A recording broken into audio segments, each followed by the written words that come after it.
on it. Poor William Houston. He settled into the inn he was staying at, and a crowd of, people estimate, 300 to 400 people gathered outside of his inn, beating the drums, saying, "William, come out and talk to us." He came outside. They forced him, their mass of people, to the courthouse. The mayor was there, several city councilmen. They said, "William Houston, you have to resign the office of stamp collector." And William Houston wisely said, yep, I resign. The crowd cheered. Somebody had an armchair there ready, and they put him into the armchair and carried him back to his inn, yelling, "Hurrah for William Houston." So that was the Stamp Act in North Carolina, more or less. Parliament repealed the Stamp Act in part because of protests like that in North Carolina. But in 1767, Parliament acted again to try to pull in some revenue and levied taxes on glass and paper and tea, right? There were protests again, and this time there were also boycotts of those goods. North Carolinians then started to watch the news from Boston, because that seemed to be where most of the action was happening. The Boston Massacre, the Boston Tea Party.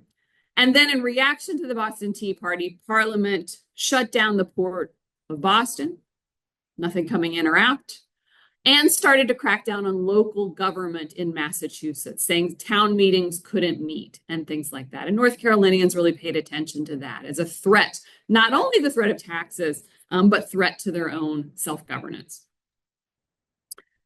Leaders in Massachusetts, in the wake of all this, called for a Continental Congress so that the colonies ideally could respond together to Parliament.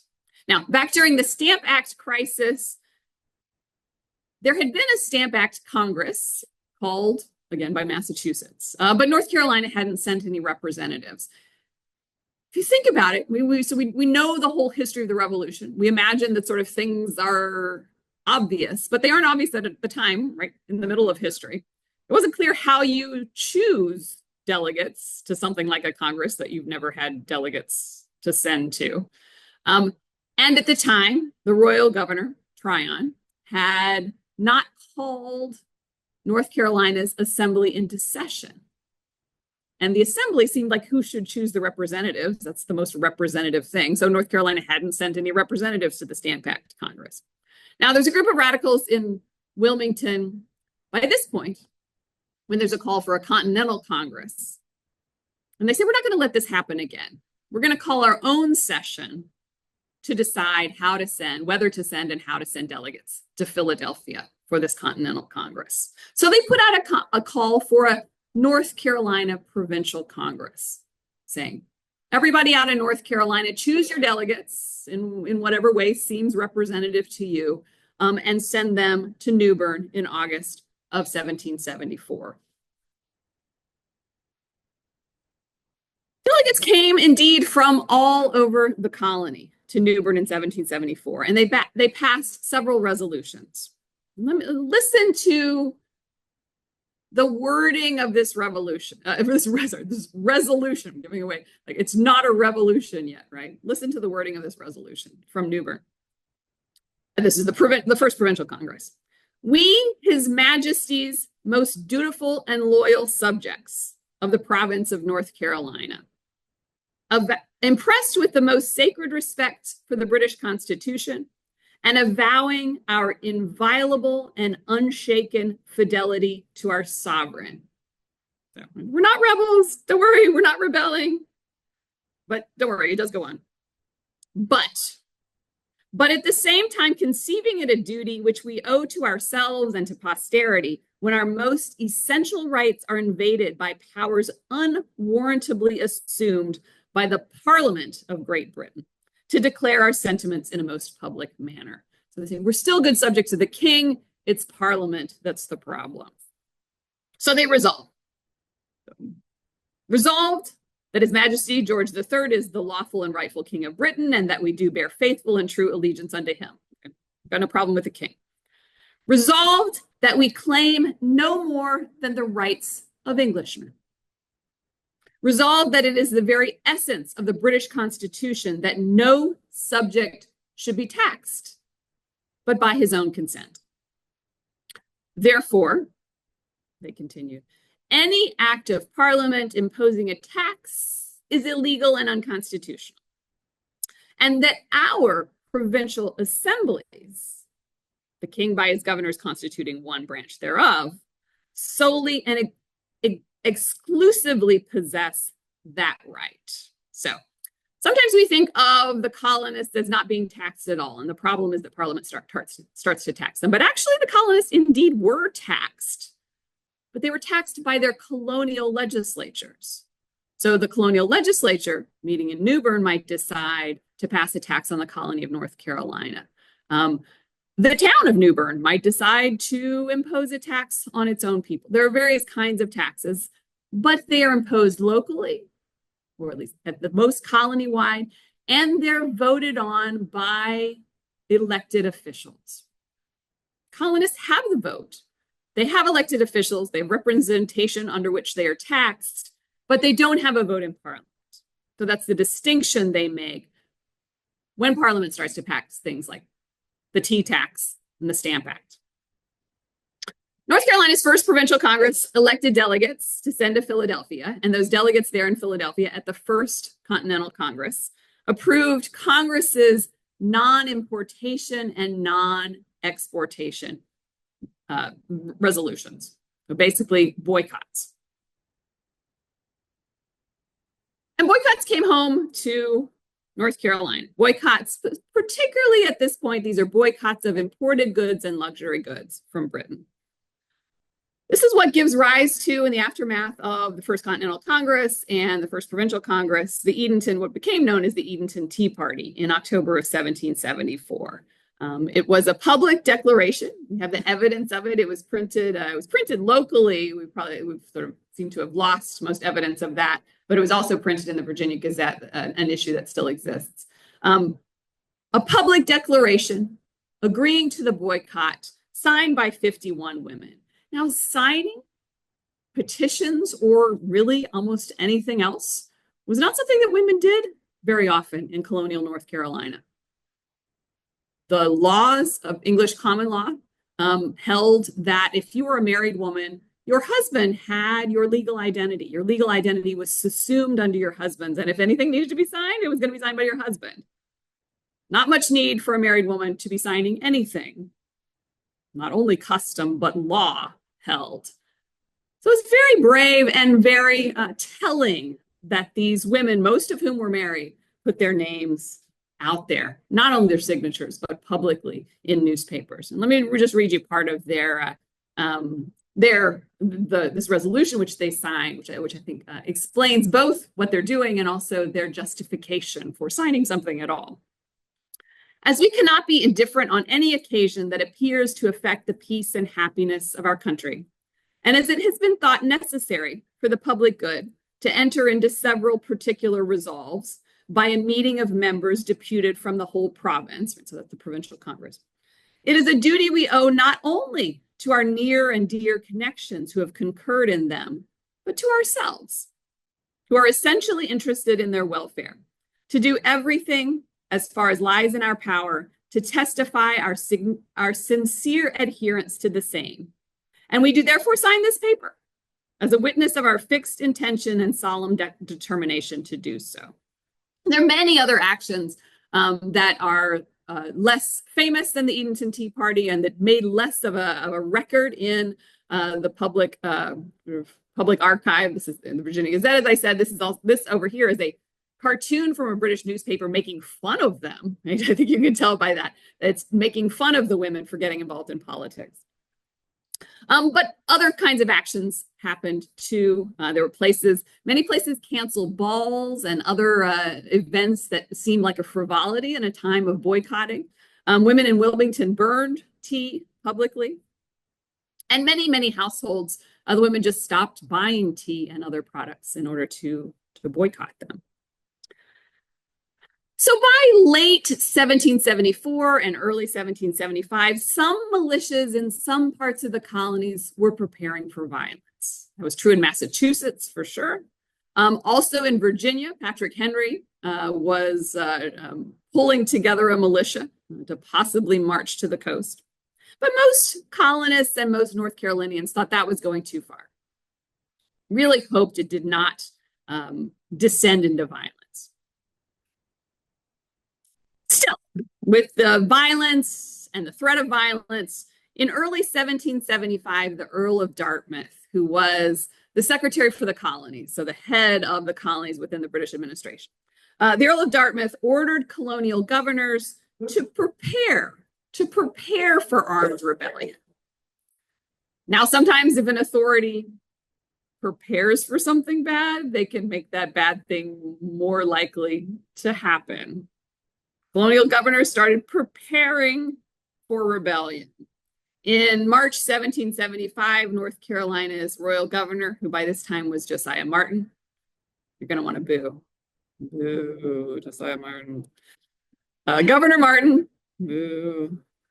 Governor Martin wrote British General Thomas Gage in Massachusetts saying, you're going to have to send me some munitions. If I'm preparing for armed rebellion, I'm going to need some guns and some gunpowder and some musket balls. Some North Carolinians intercepted the letter, and you can imagine what they thought when they read it. Okay, all this conspiracy theory that the radicals have been saying, it's actually true. Our governor is writing for armaments to be used against us. So that's the situation when the second provincial Congress met again at Newbern in early April 1775. Now, they called the meeting for the same time and place that North Carolina's Colonial Assembly was meeting. And it was not a coincidence. It's the same guys, right? Every local place, towns and counties chose the same men to represent them in the provincial Congress that they chose to represent them in North Carolina's legislature. They're the prominent men, the men who were interested in office, the most popular candidates. The Assembly, so the official body that Governor Martin has called into session, the Assembly voted to approve the Continental Congress. Governor Martin thinks that's ridiculous. He dissolves the Assembly. It's the same men, they just move across town, reassemble, call themselves the duly elected, as they are, Second Provincial Congress of North Carolina. And they approve not only the Continental Congress, but also what the Congress has called the Continental Association, which is an official non-exportation and non-importation agreement, boycott agreement. That same April 1775 in Massachusetts, the first shots of revolution are fired. The first sign that this really is war. General Gage in Massachusetts, he is both a general and now the royal governor of Massachusetts. He was trying to follow out those same orders that the Earl of Dartmouth had sent to Governor Martin, telling him to prepare for armed rebellion. That's why he, from Boston, sent troops out to Concord to try to collect a store of munitions that he had heard colonists were pulling together at Concord. As you know, shots are fired at Lexington, at Concord, and then on all along the road on the way back from Concord to Boston. The men firing at the British troops were militiamen from nearby Massachusetts. They follow the troops, the British troops, the Redcoats, back to Boston, and then most of them stayed there. They didn't just go home. They set in, they built some trenches above Boston, and they eventually will become, Congress will decide to start calling them the Continental Army. In the meantime, there's violence as well in many other colonies, including North Carolina. In May 1775, there are attacks by North Carolinians on the house of Royal Governor Josiah Martin. Boo. Thank you. He and his family fled Newbern. His children and his pregnant wife sailed to New York, to a safer place. A few days later, the local committee of safety, towns had started forming committees of safety as independent governments. The Mecklenburg, towns and counties, the Mecklenburg Committee of Safety issued the Mecklenburg Resolves, a resolution that they would not obey Parliament until, as the resolve wrote, it resign its unjust and arbitrary pretensions with respect to America. And then in July 1775, when the Wilmington Committee of Safety decided to attack Governor Martin at Fort Johnston, where he was holed up, Martin fled to a ship in the Cape Fear River and began trying to rally a force to come to his side to put down this rebellion in North Carolina. In the meantime, North Carolina had sent delegates John Hughes and William Hooper, and eventually John Penn, to the Second Continental Congress in Philadelphia. So the Second Continental Congress, including North Carolina's representatives, they have two options, neither of which they like. One is to go ahead and declare independence. The other is to say, "Ooh, sorry, Lexington and Concord was just a mistake. We're just all going to go home," and tell those troops, those militia troops outside Boston, to go home. They don't really want to do either of those things. So they kind of do nothing, setting a precedent for many Congresses to come. Then on June 17, 1775, somewhat predictably, a battle breaks out between those militia troops surrounding Boston and the Redcoats in Boston, which becomes called the Battle of Bunker Hill. And Continental Congress proceeded toward all-out war, declaring there was a Continental Army, but still not declaring independence. Benjamin Franklin thinks this is ridiculous. He urges Congress in July of 1775, we have to declare independence. Not only does Congress vote against Franklin and not declare independence, they expunge it from the record. The majority of Congress, probably the majority of colonists, still hope for reconciliation with Britain. And it's important to remember, in the summer of 1775, no New World colony has ever thrown off its empire. Like the Latin American revolutions, Haitian Revolution, that's all in the future.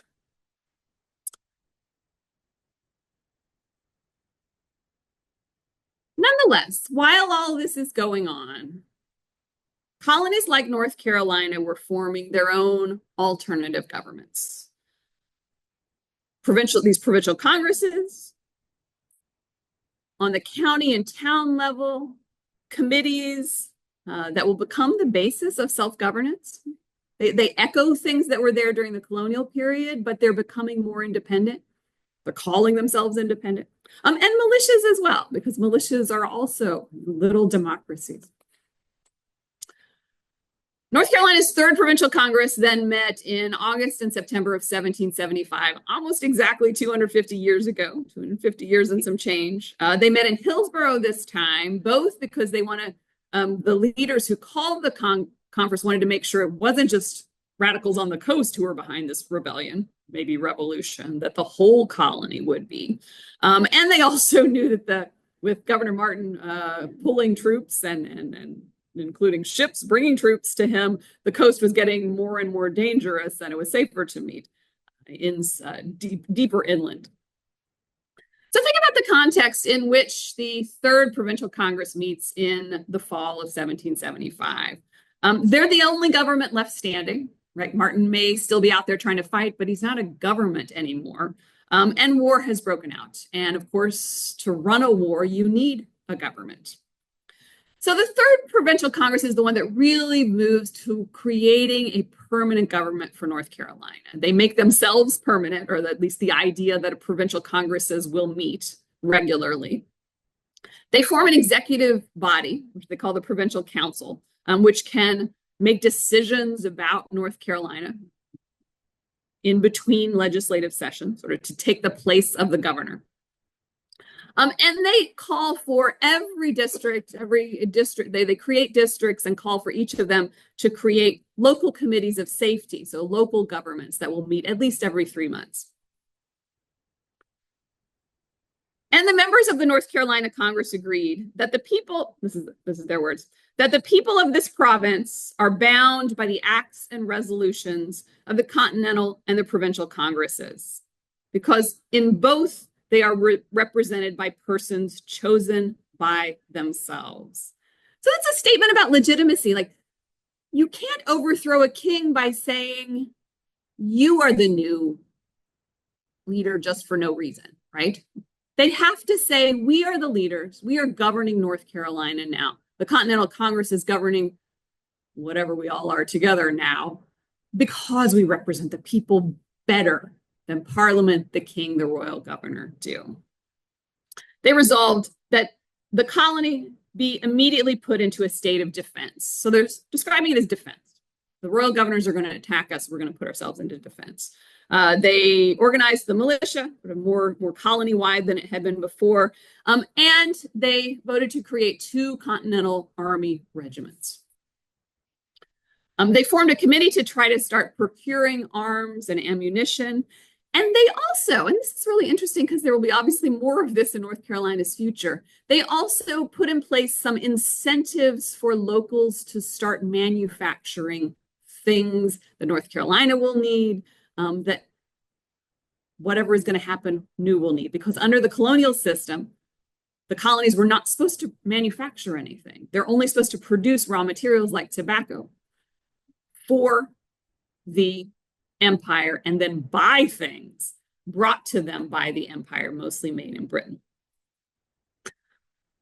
Okay, so many colonists by the end of 1775 felt that reconciliation with Britain was impossible. But they don't know what to do. What is the alternative? Even though they've begun building some of these local state governments that will be the alternative, it's still a big leap. But then 2 things happen at the start of 1776 that really push North Carolina into war and into revolution, and eventually into independence. The first of those is common sense. In January 1776, Thomas Paine published a pamphlet that said, these things that seem crazy, independence from Britain, the union of the colonies all together, at least 13 of them, and a republican government, a government without a king. Those things aren't treason. They aren't radical. They're just common sense. He titles his pamphlet Common Sense on purpose.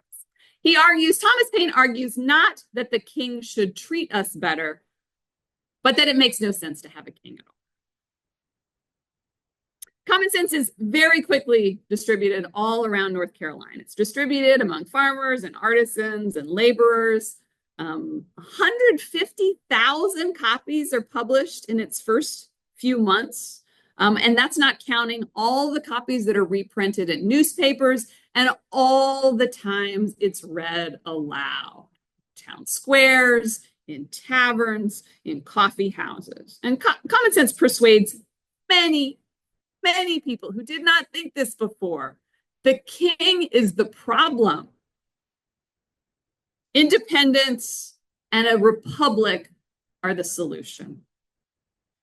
Before common sense, no colony had told its delegates going to Philadelphia, it's okay to vote for independence if you want. 3 colonies had actually specifically, their provincial assemblies had specifically told their delegates as they went to Philadelphia, you are not allowed to vote for independence.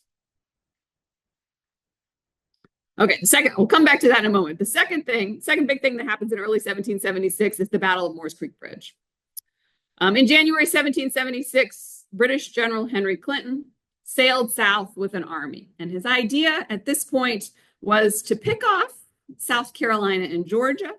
He thought it'd be pretty easy. He thought both of those colonies were filled with loyalists, and all they needed were some redcoats there to bring them out of the woodwork, to topple the few radicals that were urging the colonies in the other direction. And then from there, from that base of South Carolina and Georgia, to move into North Carolina and eventually Virginia and take them back.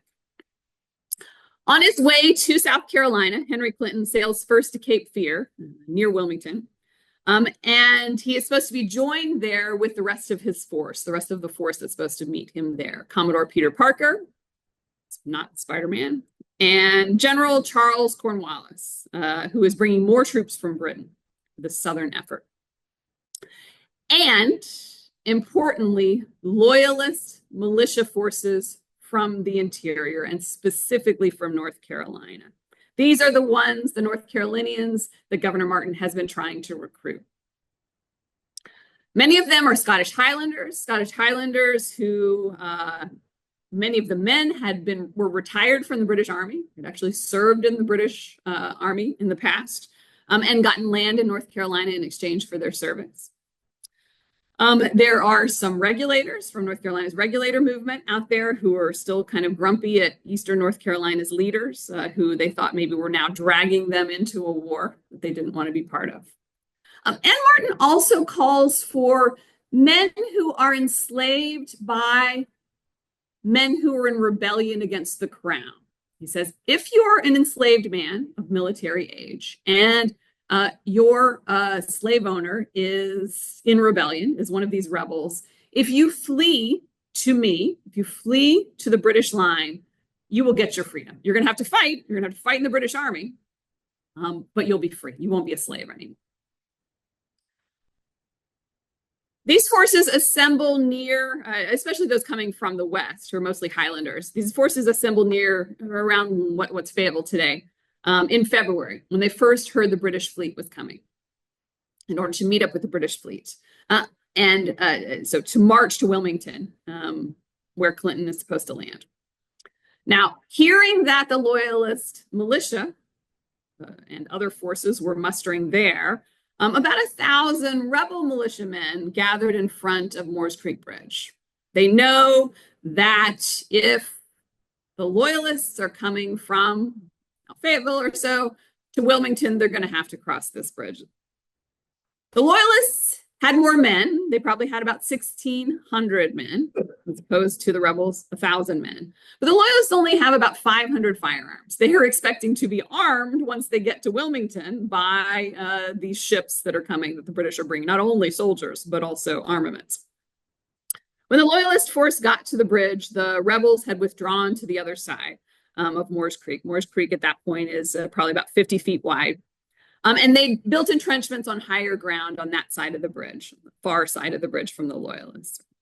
The Loyalists discover, by looking at the bridge, that their opposition has removed about half of the bridge planks, the short boards crossing the river, the creek, and that they greased the stringers, the long boards, nice and slippery. But the Highlanders are out in front. They lead the charge across the bridge anyway, with their swords out. And as soon as the first of them start to get off on the far side of the bridge, the rebels start shooting at those who have come onto the near bank and those who are still on the bridge.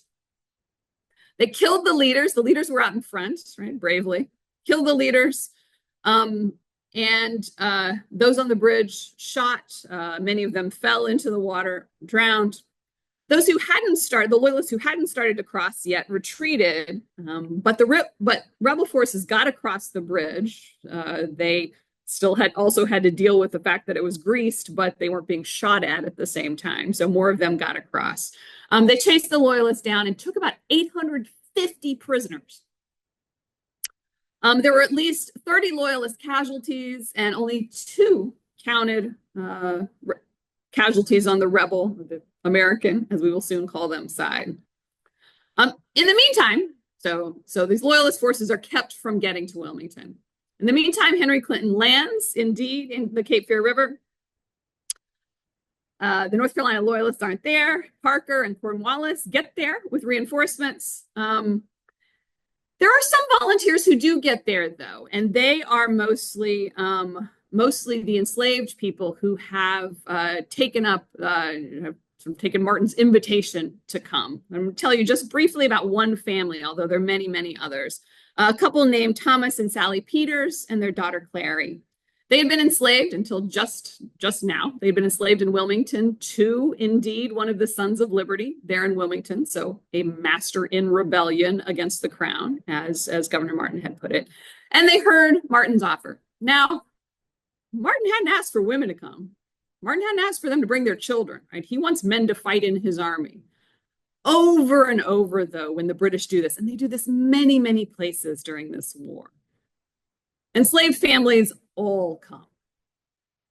They don't necessarily listen to all the details of the invitation.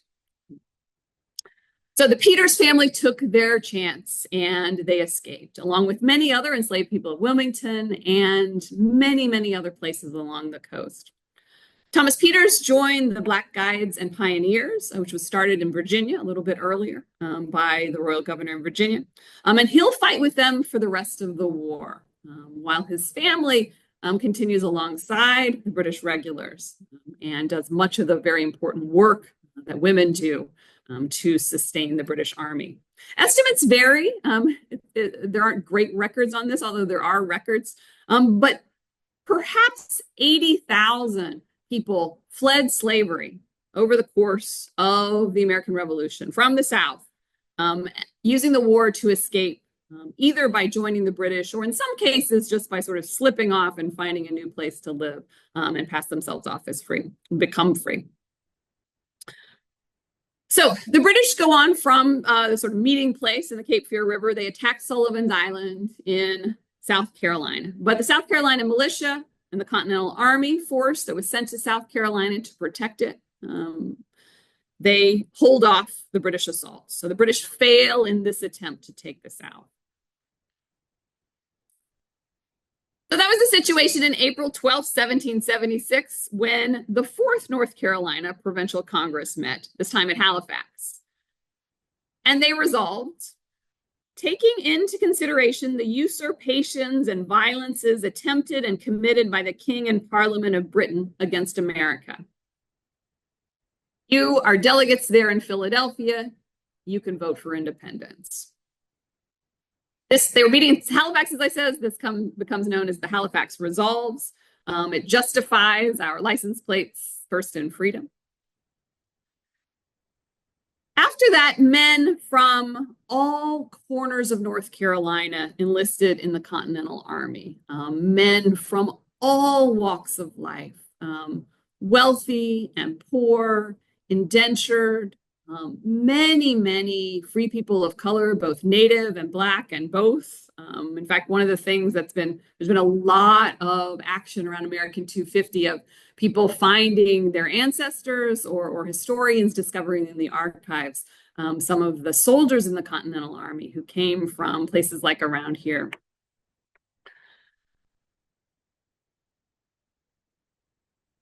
All right. Skip to 1778. North Carolina isn't going to see war again on a big scale until things change toward the end of the war. So 1778, the British now, they have spent 3 mostly feudal years campaigning in the North. They hadn't destroyed Washington's army. They only controlled a few places, including New York City and Philadelphia, but that hadn't won the war for them. And now by 1778, they had more enemies. France had joined the war against them, and very soon Spain and the Netherlands were also going to join the war against Britain. So the British try again to move south. On kind of the same logic as before. They think, okay, maybe it won't be as easy as we thought it would be back then when we attacked Sullivan's Island, but same plan. We'll capture the southern colonies one by one. We'll put loyalists in power, and then we'll move north, eventually taking Virginia, the middle colonies, and then back to New England. Tried New England last this time, since we've had so little luck there. And it worked at first. In December 1778, the British captured Savannah. In May of 1780, they captured Charleston. And then the Southern Army, under the command of, again, General Charles Cornwallis, began to move into the interior with 4,000 regular Army troops, 4,000 redcoats. And at first, Cornwallis won battle after battle. After winning the Battle of Camden, northern South Carolina, Cornwallis begins to push into North Carolina. Major Patrick Ferguson, who is one of Cornwallis's officers, sent a message to North Carolinians. He said, "If you do not desist your opposition to the British arms, I shall march this army over the mountains, hang your leaders, and lay waste to your country with fire and sword." The Carolinians did not like that. A large number of militiamen assembled from the Piedmont and from what was then Western North Carolina. And in October 1780, they tracked down the detachment that British Major Ferguson was leading. His job was to protect Cornwallis's left flank. Ferguson heard of this large militia force coming at him, and he tried to get his men back sort of united with Cornwallis's main army near Charlotte. But joined by militia coming in from Georgia and South Carolina, the North Carolina militia, they had about 1,400 men at this point. They surrounded Ferguson's force at Kings Mountain, just west of Charlotte. Cornwallis couldn't get reinforcements there in time, and Kings Mountain had some of the most vicious fighting of the war. One witness reported that he saw a British officer try to surrender and said that at least 7 American soldiers immediately shot him on the spot. By this point, and even more going forward, both sides are going to break some of the rules of war. Cornwallis loses about a third of his army, and he begins to fall back. He, at that point, falls back into South Carolina to set up winter camp. Cornwallis is finding that he just can't consolidate control. He'll win a battle, and then he'll move the army on past territory that he thinks he has taken back. He thinks he's leaving loyalists in charge, but in fact, what will happen is that the Americans, the rebels, will come in. They will kick out the loyalists. They will at least bring anarchy and violence that people don't want any more of, or at best, take back over. Civil government basically collapses everywhere that the British Army wins. Throughout 1780 into 1781, Whig and Loyalist militias, so militias on both sides, often without much leadership, they start to take over and just skirmish and commit violence in the backcountry, neighbor against neighbor. General Nathaniel Greene, when he arrives to take command of the Continental Army force. When he arrived, he observed the whole country is in danger of being laid waste by the Whigs and Tories, who pursue each other with as much relentless fury as beasts of prey. The people think of nothing but plundering one another. In the Southern campaigns, the British and Loyalist militias didn't behave any worse than the American militias were. There were lots of travesty on both sides. But people tended to blame the British if they were caught in the middle. They sort of blamed the British for the whole thing. Like, if you hadn't tried to tax us and crack down on our liberties to begin with, we wouldn't be in this mess. You're the ones who've come here to our lands. Okay, General Charles Cornwallis, British commander in the South. He's a good general in a regular campaign, but he is disgusted with the way things are going. And he's fighting against his opposition, his Continental Army General Nathaniel Greene. Nathaniel Greene arrives in North Carolina to sort of patch together the force that dispersed after losing the Battle of Camden. When he arrives, he can only find about 1,400 soldiers and pulls them to the camp in Charlotte. Cornwallis at this point has 5 to 6 times that number. But Greene starts to get to work. He coordinates with the Virginia, North Carolina, and Georgia riflemen. These are men who are armed not with muskets, but are skilled sharpshooters using a rifle. Greene organizes the militias better. He puts them into groups with leaders who are sort of loyal to him, men like Andrew Pickens. And he split his regulars. He put General Daniel Morgan in charge of one division.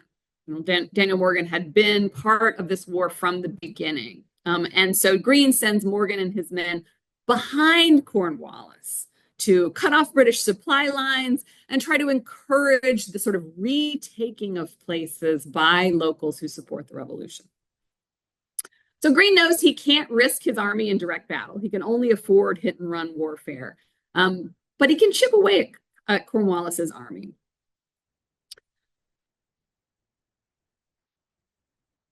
Cornwallis got reports of Morgan's actions, these actions behind his lines, and he sent a British unit under Lieutenant Colonel Bannister Tarleton to try to stop Morgan. Morgan and his men were retreating, trying to keep away from, getting cornered. And they stopped to take a stand at a pasture at Cowpens. Calvin's just south of the South Carolina border, a few miles from the Broad River.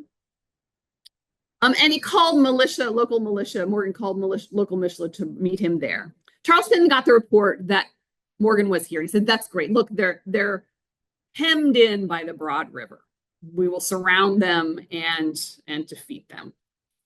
But it's possible Morgan chose this place on purpose to purposefully hem in the militia so they couldn't run, because militia tended to run. Tarleton attacked them head on. Morgan had his forces set up expecting that. Tarleton's forces arrived. The North Carolina and Georgia riflemen, the sharpshooters, shot at Tarleton's forces from behind the trees, and immediately the British lost a bunch of officers. Then the British get to the second line. That's militia under Pickens. Morgan and Pickens had asked the men to try to make 2 volleys before retreating. Militia usually only got 1 off. But Morgan was an inspiring leader, and they were hemmed in, so they did it. They got off 2 volleys before retreating. And only then did the British get to the Continental Army soldiers. And in the meantime, both the cavalry and the American militia had regrouped and attacked again. All this lasts only about an hour. The British have to surrender. They have huge losses, and the Americans only a tiny number. And looking back, Cowpens is really a turning point after a series of American losses, and especially a psychological import of feeling like, oh, maybe we can win. Maybe we can defeat Cornwallis. After this, Greene and the Continental Army are moving through western North Carolina. They stopped at Salisbury. Well, I'm going to go on to Guilford Courthouse, make sure we get it in. After Cowpens, Greene will adopt some of Morgan's tactics for Guilford Courthouse on March 15, 1781. Cornwallis at this point is in hot pursuit of the Continental Army. The Continental Army is now back together under Greene's command. At Guilford, Greene positioned his front line at the border of some field and woods, about 800 North Carolina militia. For the second line, he positioned Virginia militia in the woods. And then behind these 2 lines of militia, deeper in the woods, he put his regulars. Greene then flanked the militia with 200 veteran Virginia and North Carolina riflemen and the Continental Cavalry on each flank. And some of the militia at this battle, at the Battle of Guilford Courthouse, got off 3 rounds before retreating. The British got through to the line of regulars, but with heavy casualties. And then when things got tough, Greene retreated his regulars. So technically, Guilford Courthouse was a British victory, but at great cost. The British had 500 casualties, a third of their force by that point, which has been whittled down, some of their best remaining officers.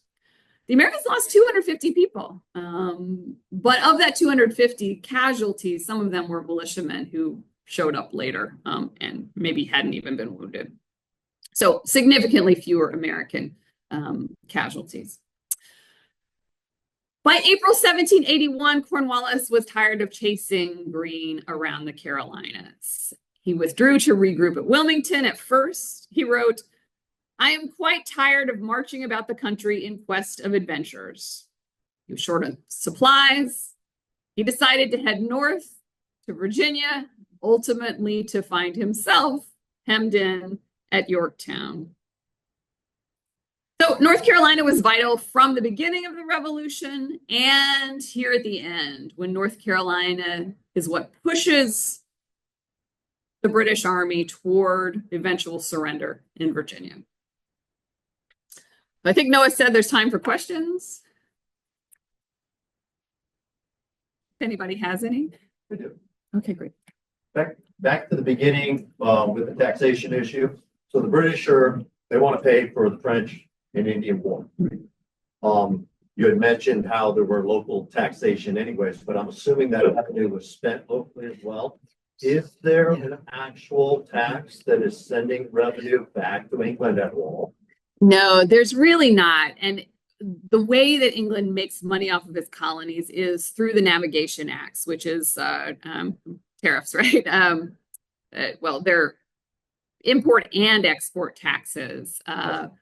Right, but colonists don't pay that, right? And so there are even points where Parliament says, okay, we're going to put a tax on you, but we promise all the money will be spent locally.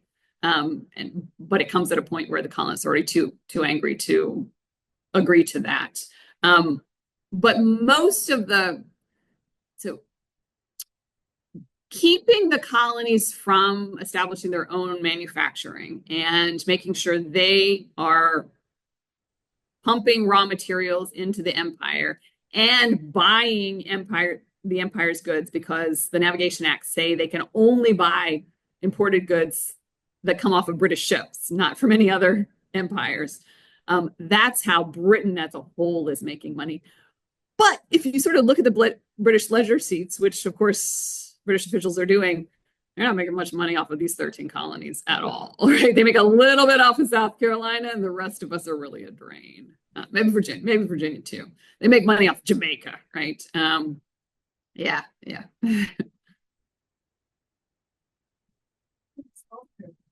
Oh yes, right. Sorry, I had to. So Green stops for dinner and to stay at the tavern one night, and he is sort of at this point feels like he's losing. He's dispirited, and he tells this tale to the woman who's keeping the tavern. And she gives him the last bit of gold she's saved. She's seen loyalist militias and other just sort of roving men come through, wanting to take everything she has. And but she's saved this, and she gives it to him. And the story goes, at least, he is sort of rejuvenated by this faith in the Continental Army and the whole idea of America at that point. And I haven't seen it, but I hear that in Salisbury, maybe you can tell me if this is true or not, there's a picture of King George that supposedly was on the wall in the tavern that Green supposedly wrote on the back something about, maybe not death to King George, but we're going to something to that effect. And that she, for the rest of the war, hung that portrait the other way with Green's words there instead of the picture of George. But I don't know for sure if that's true. When the British offered the enslaved peoples who were somewhat flocking to them their freedom if they would fight on the side of the British? Mm-hmm. Yeah, they did. So the first of those, it kind of happens in crisis and need for soldiers. It happens first in Virginia and then in the Carolinas. And it's sort of, men like Governor Martin who need as many men as possible to fight on his side. But it actually becomes General Clinton makes it official British policy in the war that any enslaved men who come to British lines get their freedom as long as they serve the British Army. And over the course of the war, these maybe 80,000 or so enslaved people flee. And then they are with the British Army for most of the war, doing the work and the fighting of the army. And then when the British, after they lose at Yorktown, British evacuate their army from the South and consolidate their forces in New York City, there are tens of thousands of enslaved people, no longer enslaved people, right? People who've taken their freedom in New York City. And the Treaty of Paris in 1783, the American delegates there in Paris insist that in the treaty it says any property that was taken during the war needs to be returned. And they say, and that includes enslaved people.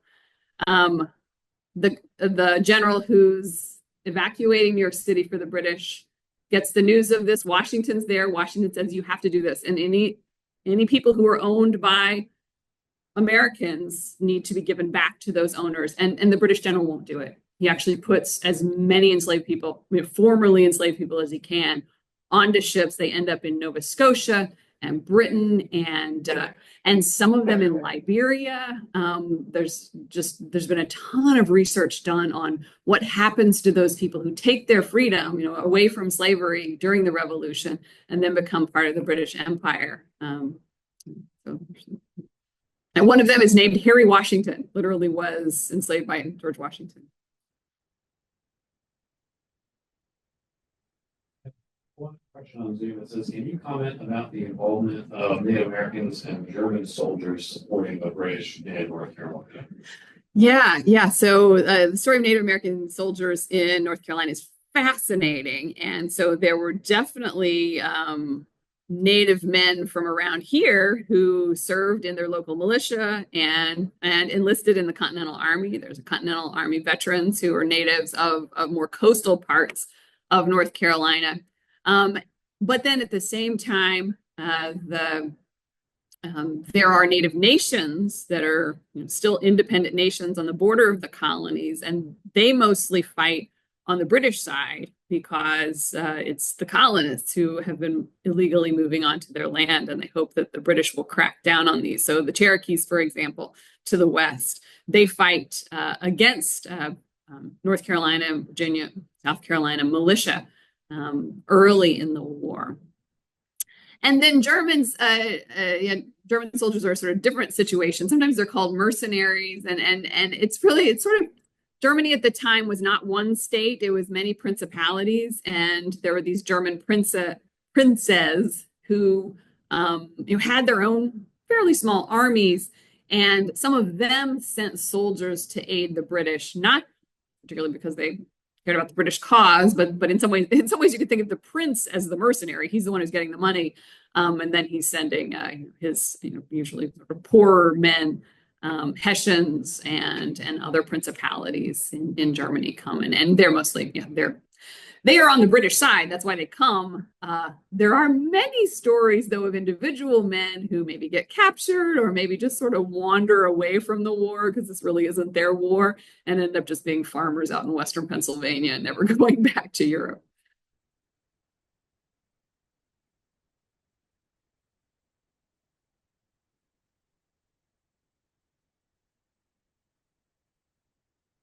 Thank Dr. DuVal for joining us today. Thank you.